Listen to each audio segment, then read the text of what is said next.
I don't know if you've heard, but there was a boat stuck in a canal, yeah, somewhere in the Middle East, and yeah, I'd like to talk about it because it's really funny, and I don't mean ha ha funny. Um, the amount of talk that I've seen about how, yes, it's obvious that with a key piece of real estate like the Suez Canal, that blocking it for even a day is going to make certain orders arrive late, right?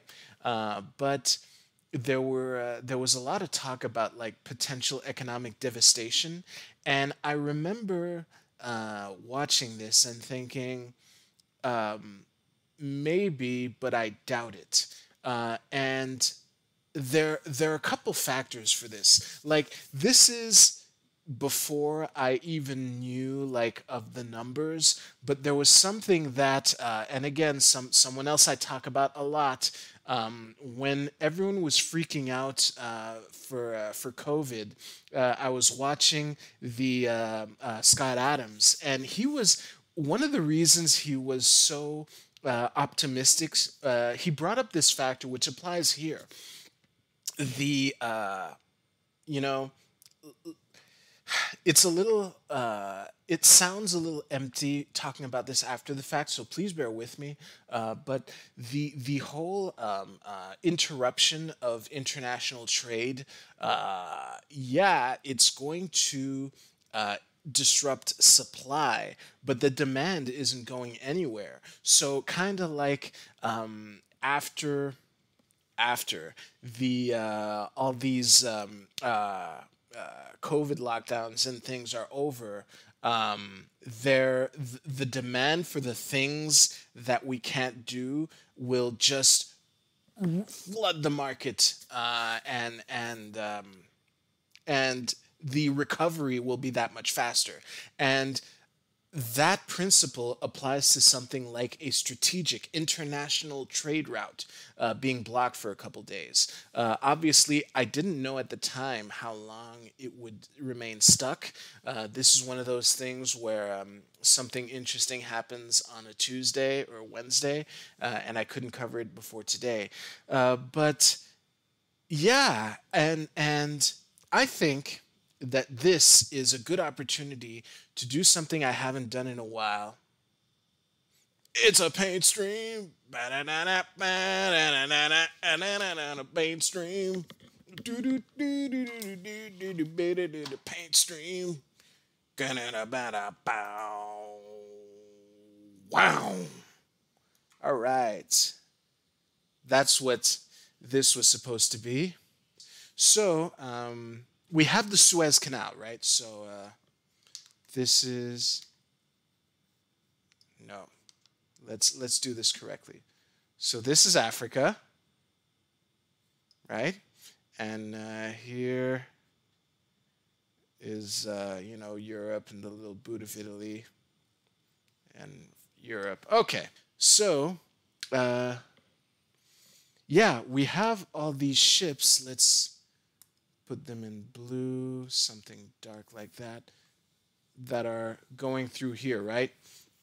Here's the rub. So from what I hear, the traffic that goes through here is 9 billion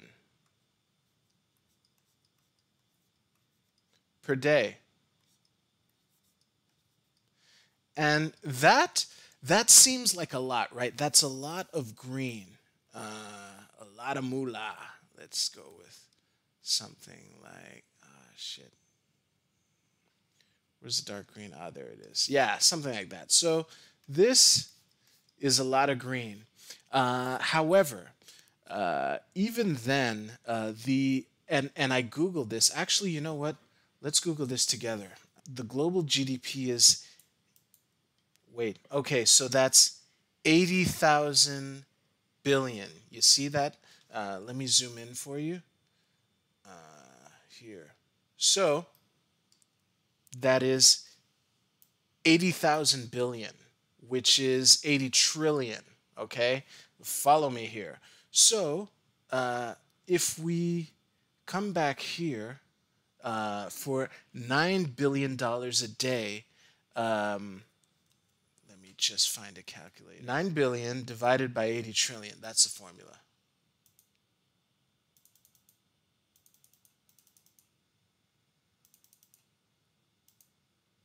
So point that's 0.01%. Let's times it 100 for to turn it into a proper percentage. So that's 0.01%. So yeah, I think your estimate, Brad, of 7,000 days is roughly correct. Yeah. So as much as this 9 billion a day compared to the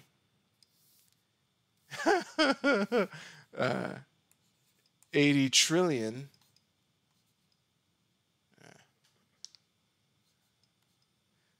I write in cursive, so writing in print is extra brain power consuming for me, to the point where I speak like I just did. Per year. That's how I really want to write it. This represents a teeny tiny little sliver like that. And even then I'm making it too big. So for the notion that that this, and again, let's see here, 9 billion, 9 billion times 7. Let's do 7.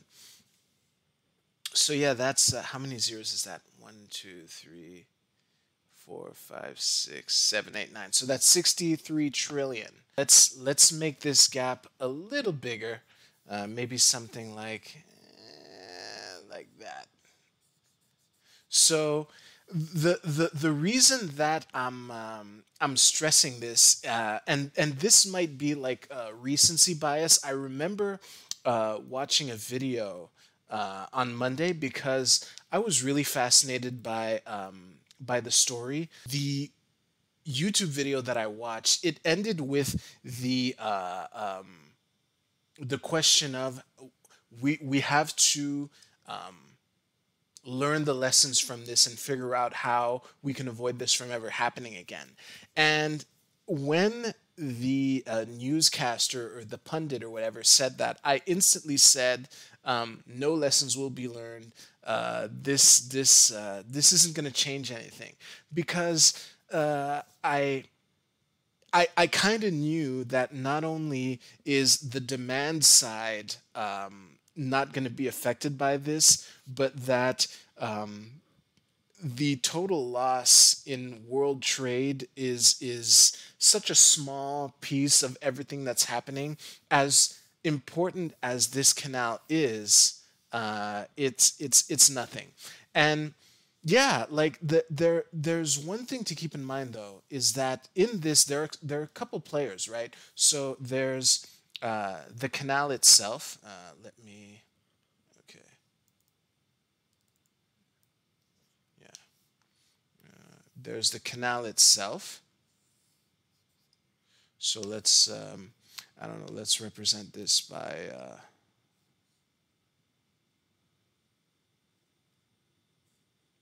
This is a canal, okay? This is a canal, and there's the water here, okay? This is one player. These people are definitely affected by this because this 9 billion per day, and actually we can times 7 equals 63 billion.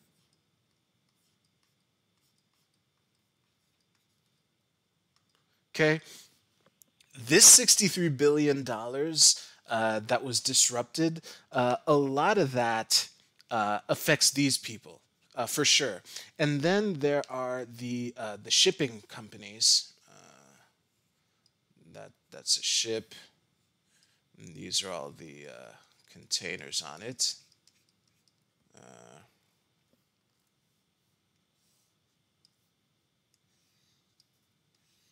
There. So uh, these these people are also kind of affected by this, and then there's the companies. Um, let's just represent them by some building. Oh, I know. So this is going to be a skyscraper like that, and let's draw. Yeah, let's draw a porky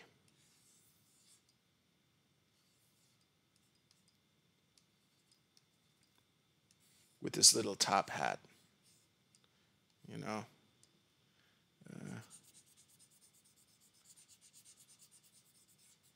like that, with his big bag of cash.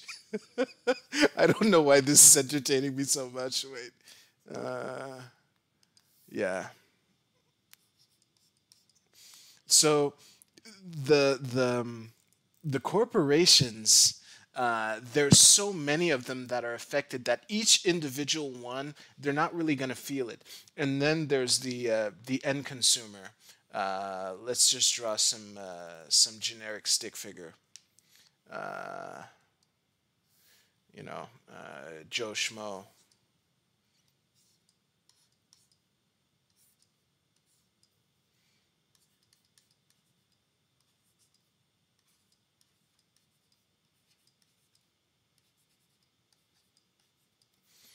And these people, well, it's I know it's sad when your parcel arrives later than it should, or when you arrive at IKEA and your Frugenflutz is out of stock.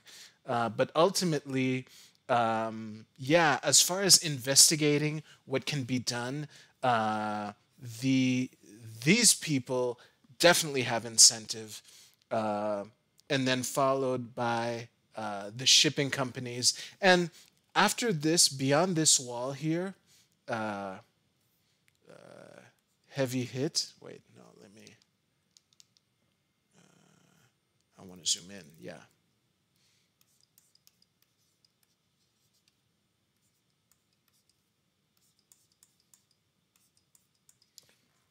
And over here, not so much.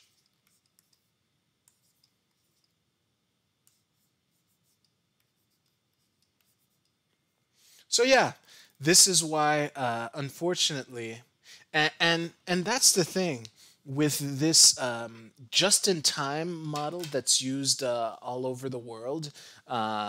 This would have been a great opportunity to revise that. I know that the supply chain interruptions that were downstream from the COVID lockdowns were another opportunity, and I gotta say.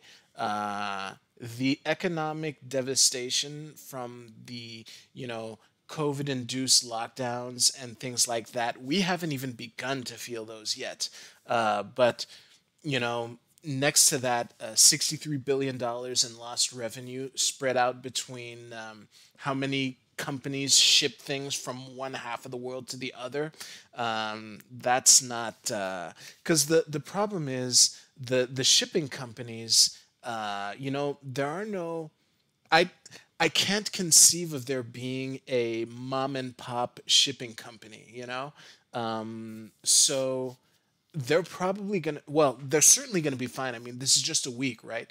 But compared to the mom and pop restaurant at your street corner, which will be lucky to see it on the other side of this. That's the real issue. So yeah, hopefully you found this interesting. Thank you very much for watching. Please like this video; it really helps me a lot. And if there's anything you want to share, please leave your comments below. I do these streams every Tuesday night at 10 p.m. Eastern. Thanks again for watching, and I'll see you soon.